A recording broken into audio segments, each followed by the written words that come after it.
À quelques heures d'intervalle, le Tchad et le Sénégal ont exigé la rupture des accords de défense avec la France et le départ de nos troupes de leur territoire. C'est un double camouflet que vient de subir notre pays ? Alors très exactement, ils ont demandé le retrait des forces françaises avec demande pour le Tchad de les renégocier. Le Sénégal ne s'est pas encore exactement prononcé. Mais ce qui est important de préciser, c'est que dans les deux cas, cela illustre le mouvement répandu dans toute l'Afrique, notamment francophone, particulièrement souverainiste, nationaliste, patriote, avant tout attaché à l'affirmation de la fierté nationale et qui entend renégocier les partenariats internationaux. Donc ce qui a été normal, ou en tout cas perçu comme normal pendant des dizaines d'années, est en train de basculer. C'est une bascule politique au sens premier du terme. Absolument, géopolitique même d'ailleurs, puisque en réalité c'est un mouvement qui a commencé il y a déjà quelques années avec la façon dont la France a d'abord été forcée de quitter le Mali. Ce sont les effectifs de l'opération Barkhane, puis les effectifs de l'opération qui avaient les forces spéciales françaises stationnées au Burkina a également été obligé de fermer boutique. Et enfin, il y a eu ce retrait forcé du Niger après le coup d'État qui est intervenu en juillet 2023. Mais que font concrètement nos militaires en Afrique ? Combien sont-ils ? Où sont-ils ? Dans quel pays ? Alors, il y a 5 emprises où la France entretient des forces permanentes prépositionnées. Il y a, et ce sont les pays qui sont concernés aujourd'hui, en effet, le Sénégal, le Tchad, auquel il faut ajouter la Côte d'Ivoire, le Gabon et enfin Djibouti.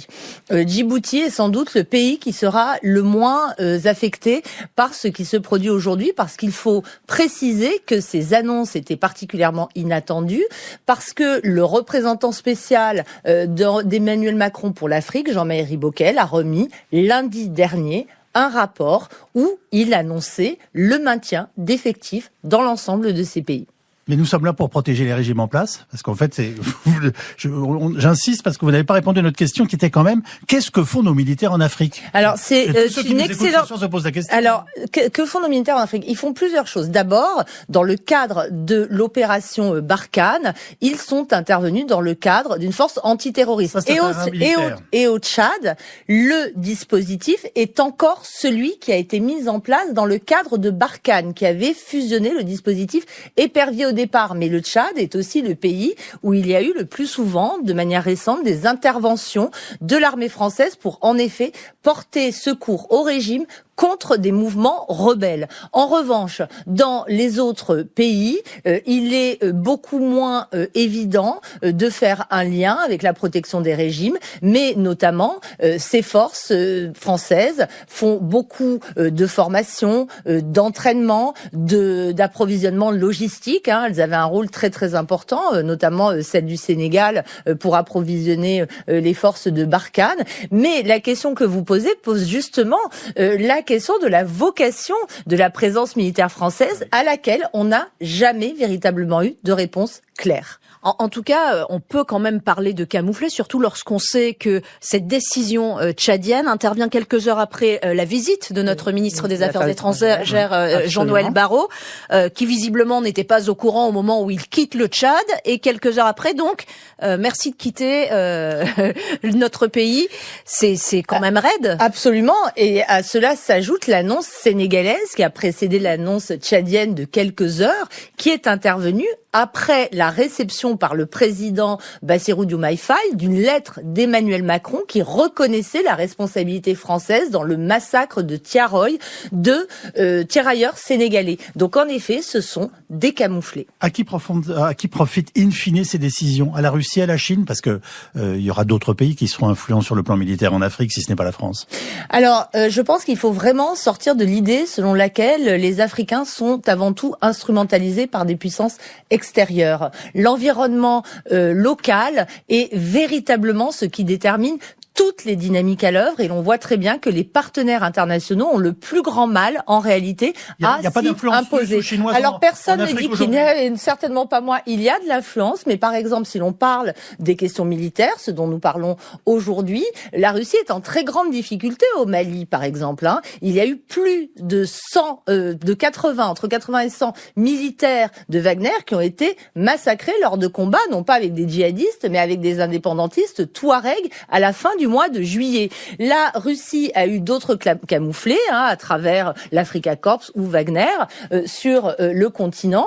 Il faut aussi se rendre compte que elle est aussi historiquement présente sur le continent, mais que pas plus que les autres partenaires, qu'ils soient bilatéraux ou multilatéraux avec les Nations Unies, etc., ils n'arrivent à imprimer leur marque sur le terrain. Je terminerai en disant qu'on regarde beaucoup, bien entendu, la Chine et la Russie, mais que le rôle des puissances moyennes orientales, comme la Turquie, comme Israël, comme l'Arabie Saoudite et les Émirats Arabes Unis, ou le Qatar, ou l'Iran, ou encore le rôle du Maroc, qui est croissant sur le continent, sont extrêmement importants dans les dynamiques locales et on ne les regarde pas assez, à mon avis. Juste pour en revenir à la Russie, est-ce qu'elle est déjà présente au Tchad, au Sénégal ? Alors, ce qu'il faut savoir, c'est que la Russie a de toute façon historiquement été le principal fournisseur d'armement en Afrique. Et ça reste encore aujourd'hui le principal fournisseur, tout simplement parce qu'elle a des équipements qui sont meilleurs marchés, qui sont moins sophistiqués et plus adaptés à la rusticité du théâtre africain. Donc, les régimes civils eux-mêmes avaient passé des accords avec la Russie de ce point de vue-là. Elle est évidemment présente, mais à mon avis, moins que sur l'aspect militaire auquel tout le monde s'attache. Il faut plus s'attacher à son influence, effectivement, informationnelle, qui là est effectivement particulièrement prégnante. La France a toujours semblé avoir une forme d'influence, mais on ne savait pas exactement laquelle, avec la présence de ces militaires en Afrique. Est-ce que ça veut dire qu'aujourd'hui nous sommes un pays qui est de seconde zone pour le continent africain dans son ensemble ? En tout cas, la France n'est plus qu'un partenaire parmi d'autres, oui. Et les pays africains ont aujourd'hui la volonté de multiplier leurs partenariats en faisant valoir la valeur ajoutée de chacun d'entre eux, sans particulière préférence pour les uns ou pour les autres. Merci beaucoup Niegale Bagayoko de cet éclairage. Docteur en sciences politiques et présidente du Centre de recherche African Security Sector Network.